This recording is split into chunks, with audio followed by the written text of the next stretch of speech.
In this video, I am going to show you how to do front pull-through braids. I'm going to offer some tips and tricks on how to get a clean pancaked pull-through braid, as well as show you how to take the style out at the end of the day without damaging the hair.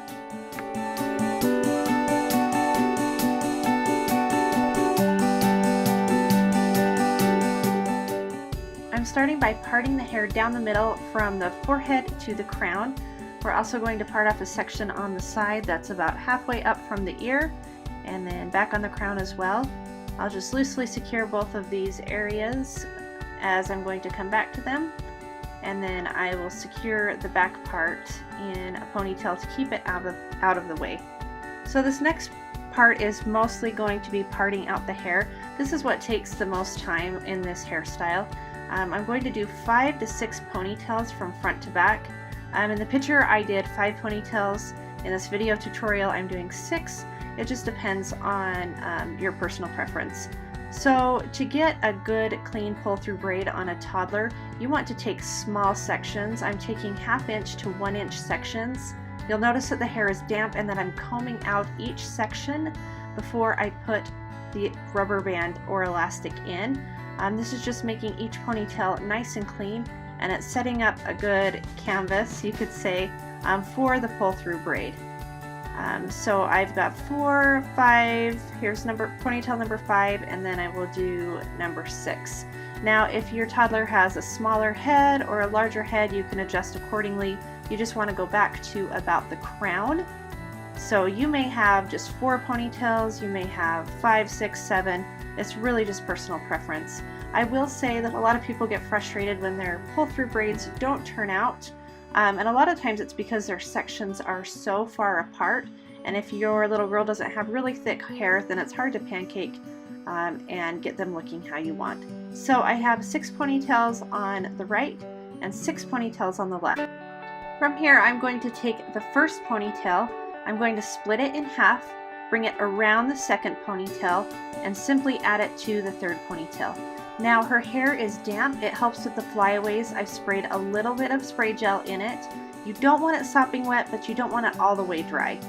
So I'm just going to simply add an elastic here, and then to get a really cute pancaked look, I'm going to sort of feather the hair.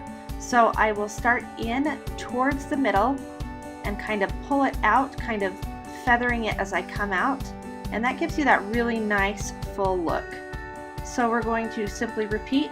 I'm spraying a little bit of spray gel and water, and actually in that bottle that you just saw is water right now, even though it looks like spray gel. So second to fourth ponytail, attach with an elastic, and then we're just going to kind of feather it out. So I'm going to start kind of towards the center and just pull it out as I go. So I'm not going to grab the whole side and just pull it. I'm going to kind of feather the hair out as I pancake it. You want to pancake each section as you go. It's not going to work if you wait to the very end and then go back and try to pancake it at the very end. So kind of feather it out, and then as you'll see I'm spraying a little bit of water again, splitting it in half, and then adding it to my last ponytail. Now to finish off this style on this right side after I pancaked it, I'm all out of ponytails to add to, so I'm going to take this top ponytail, split it in half. I'm going to bring it around the bottom ponytail and simply attach it to itself once it's around that bottom ponytail. That gives me one last area that I can pancake out. So you'll see it's nice and full because I kind of feather it as I'm pancaking it. I'm going to kind of go fast on this other side. It's exactly what you did on the left side, and it just gets really repetitious. It's easy once you get the hang of it. So we're just pancaking it out, kind of feathering and spreading the hair as you go, and then we are to the end of the style here. I'm just repeating what I did. So I get so many questions on how I take out her hair, so I'm actually going to show you today. I take a small pair of scissors, and then what I'm going to do is just pull up on one portion of the elastic. I'm going to put it in between 2 of my fingers and just clip with a pair of scissors. And as you can see, there's no breakage and it comes out of her hair really easily. So when you're putting your rubber bands in, you don't want to put them in too tight. Have a little bit of slack so that when you take them out at the end of the night, they are going to come out easy.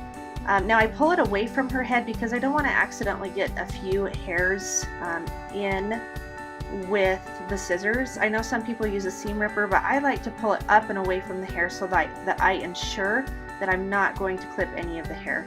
Also, by doing the hair damp and keeping those ponytails clean, it's easy to pull the rubber band up without having other little hairs in the way when you're trying to clip it out.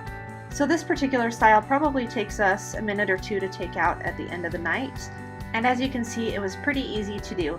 So here's a recap of our look that we did today. We hope that you enjoyed it. If you did, please give us a thumbs up. Don't forget to subscribe, and we will see you next week.